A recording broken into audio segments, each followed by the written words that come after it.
I'm here to tell you that you are going to fail. Don't click away from the video just yet.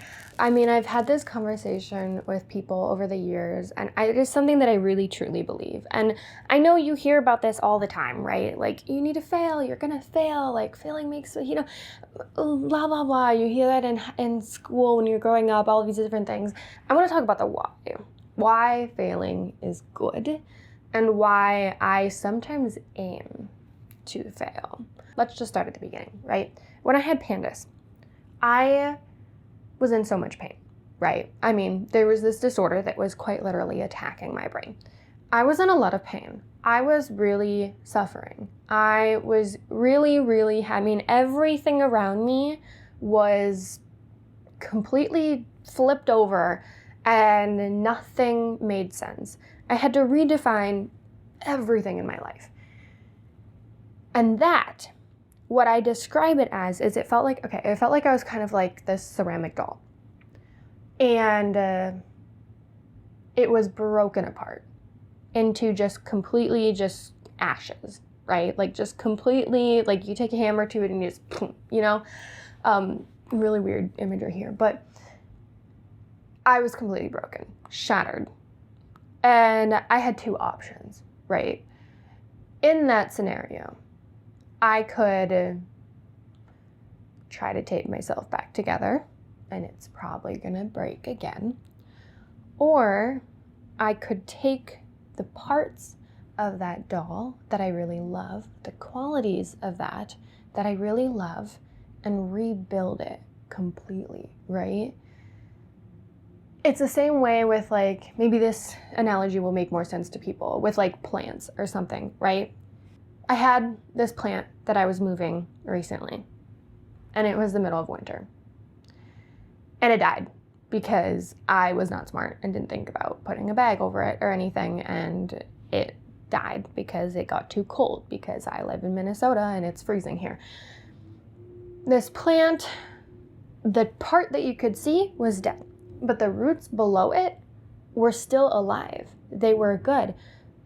So what I could have done is I could have left it there and hoped that it would come back and, somehow, but it couldn't do that because there was so much that was in pain there, right? I guess maybe plants can't feel pain, but there was so much that was broken, that was lost, that it couldn't rebuild itself like that.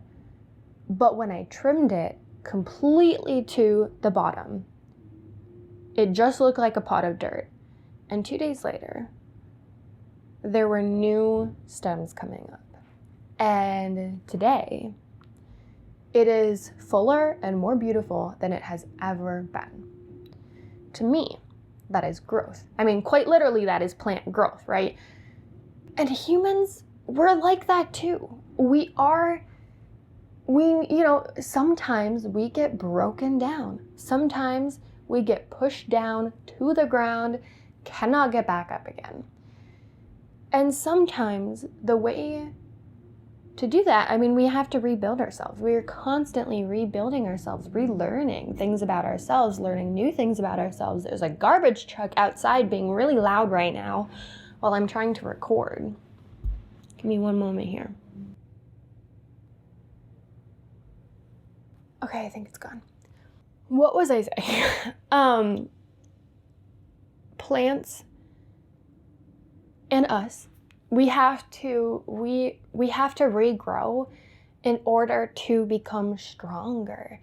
And I have seen this in my own life, even though it is hard to understand why. Like, why is it, right? Why is it that we have to go through pain sometimes, or we have to fail sometimes in order to learn? But I think, part of it, this is a whole deep question, right? And I'm going to just brush the surface of it because there's so many things I could say on this. But I think part of it, if we're thinking about just like the science of it all, the way that our brains work is by learning, by trial and error. So if you are, if you make a mistake somewhere, if you are in pain, if something goes on like this, I'm not saying pain is good, right? I want to be very clear on that. I'm not saying put yourself in pain, right? Oh, I love it. People are, no. Okay, no. Let's just, no. But sometimes failing provides opportunities.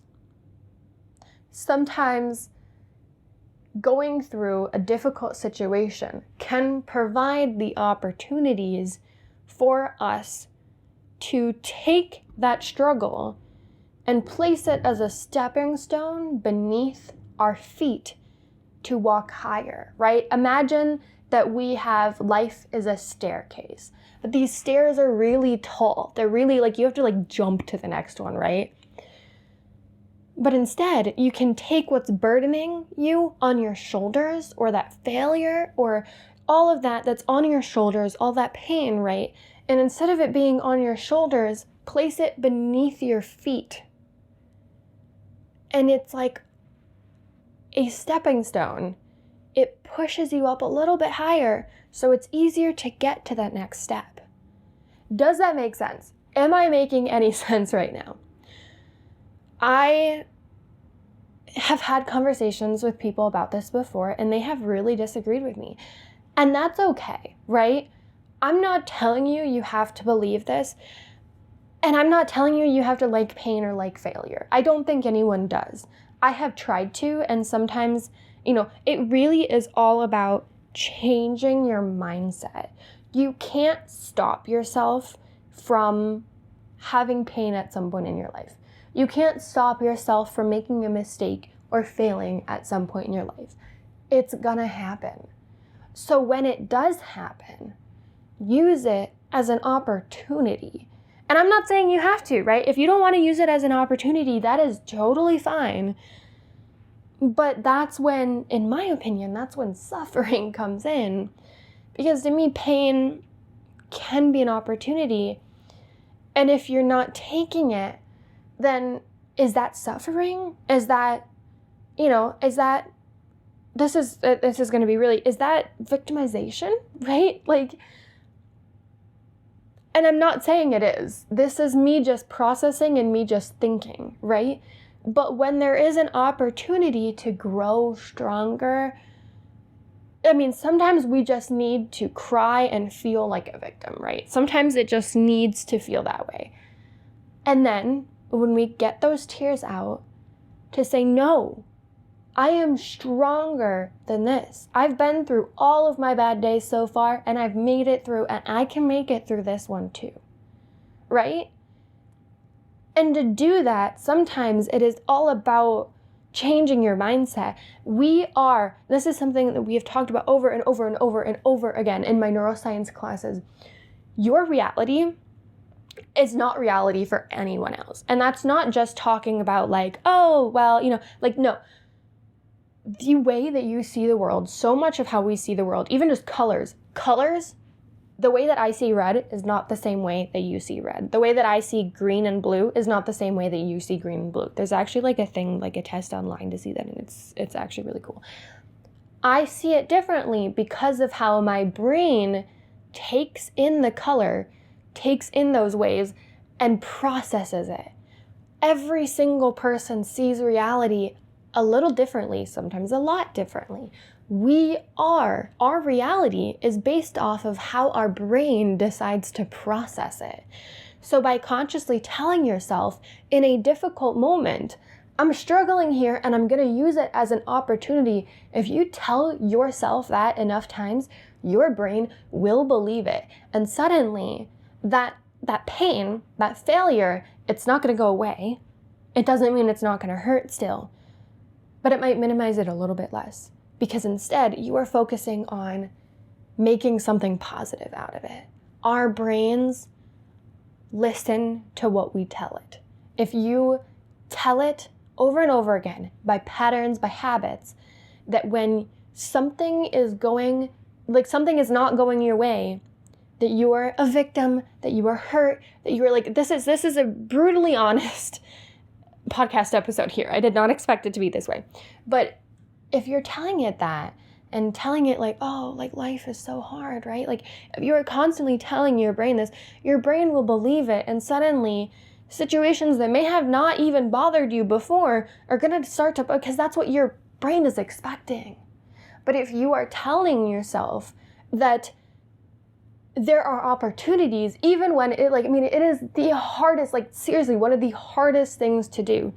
And in basically any situation where I am struggling, I start out by feeling like a victim. I start out, and I feel like victimization is a strong word sometimes because it feels like it makes me very defensive when but ultimately, I feel wow, my life sucks, this.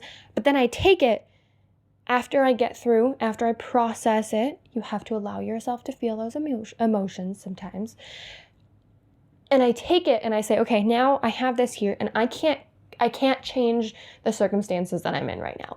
As much as I want to, I can't. So what can I control? I can control the way I'm going to respond to it, the way I'm going to see it, the way I'm all of this, right? It is seriously one of the hardest things to do. So I'm not saying you can't ever feel bad for yourself, right? Because it's human nature. But to be able to tell your brain over and over again, and it will get easier and easier and easier to do that, because your brain will get used to that pattern. Your brain will get used to that pattern of okay, we're in pain, this is hard, gonna feel our feelings, and then we're gonna move on and we're gonna do what we can. It's this pattern for your brain. Your brain loves patterns. It loves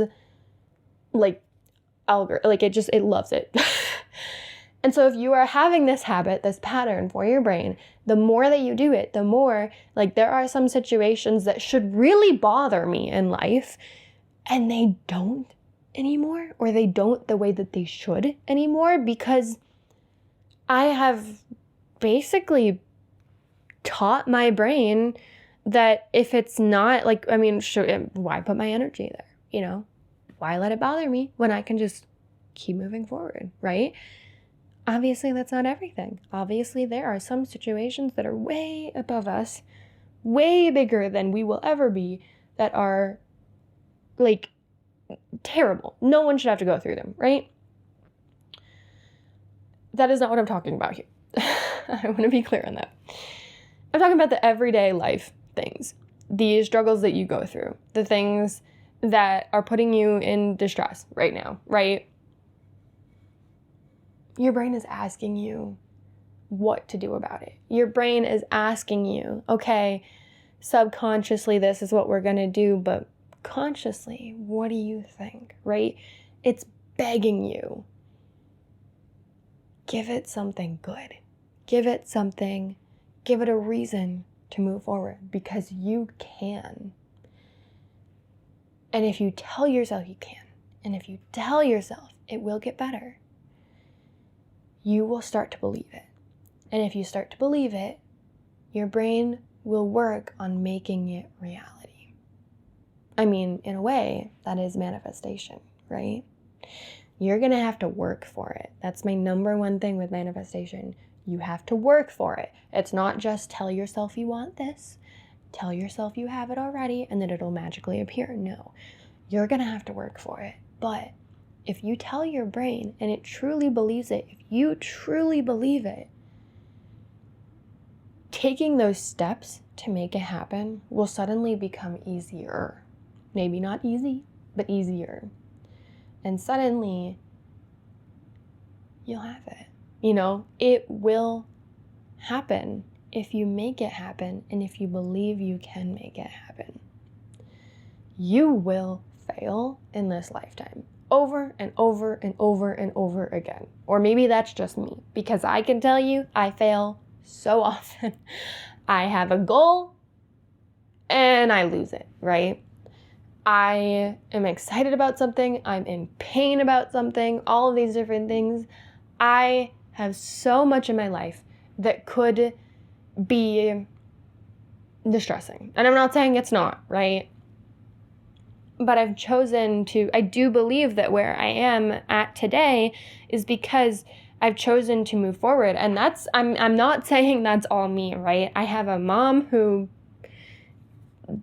ingrained this in my brain since I was little, that this is how you, that you can change this, right? I'm studying neuroscience, and this is something that repeatedly I've learned from it, right? But I do believe that if you start to tell yourself these things, it will happen. And this isn't just for positive things. It's for negative things too.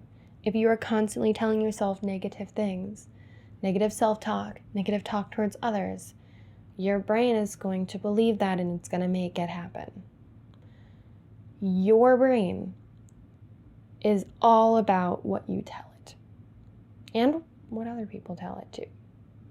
But ultimately, what you tell it, because you can override anything else. Your brain is really strong. So the next time that you fail, take a moment to remind yourself, what could this be teaching me right now? And how can I make it teach me that? And that is the key. And that is why we say what doesn't kill you makes you stronger. You're gonna fail. Failing teaches you. You learn from your mistakes. All those cheesy little phrases that we know, right? There's a reason for them. And that, to me, is why we say them. But I don't think that you can believe them if you don't understand why.